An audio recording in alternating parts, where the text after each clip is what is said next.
همین فرزند می کلانیم خاطرش ضعیفه. دخترچم بسیار خاطره خوب داره، قوی داره، قرآن میده، یک مرتبه دو مرتبه میخونه، عدد میکنه، بچه‌م با تجوید میخونه قرآن و اما خوش درس تیار کردن نداره.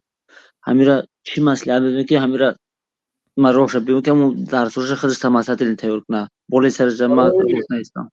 حفظ کردن علم از ذهن تیز هم پیشتر یعنی رغبت لازم است، خواهش.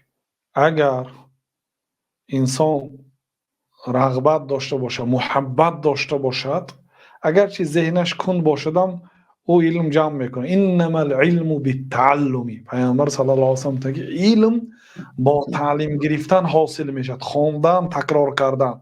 در مدرسه میخوندیم، یا برادر مسرور جان گفته برادر بود، یک رو قرآن 300 مراتبه میخوند، از یاد کردن نمیتونست. 300 مراتبه. دیگرها بگاه ها میشد که یک رو قرآن ما در زنگ حالی 5 دقیقه 10 دقیقه به درس قرآن است، یک رو قرآن با دقت نگاه کرده 5 بار 10 مراتبه میخوندیم، از یاد کرده 5 میگرفتیم.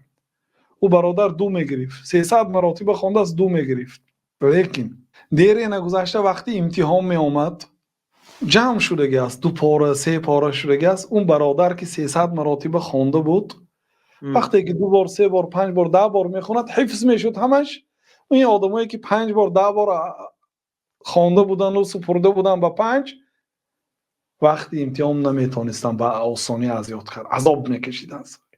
بنابراین کسی که 300 مراتبه میخواند وای هم اجر زیاد گرفته است، هم در ذهنش راسخ میشد. حتی بعضی متخصص ها میگن که کسی که یک روی قرآن رو اگر عموما جنبست کنیم، یک بار نیو، یک بار 100 بار، یک بار دیگه 100 بار، 50 بار، 10 بار، همخیل 1000 بار اگر خوانده باشد یک رو دیگه فراموش نمیکنه تا روز قیامت.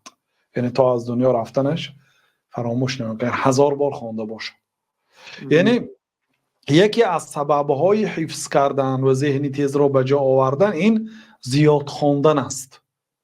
از همه پیش رغبت.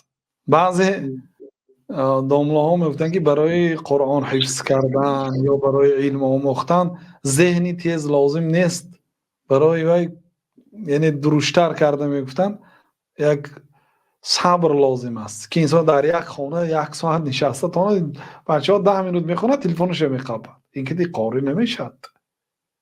اون مردم در بال قرآن 2 ساعت 3 ساعت می نشستن، بعد میخستن برای طهارت یا برای نوشیدن یک پیاله چای یا برای یک راه هوای تازه کشیدن.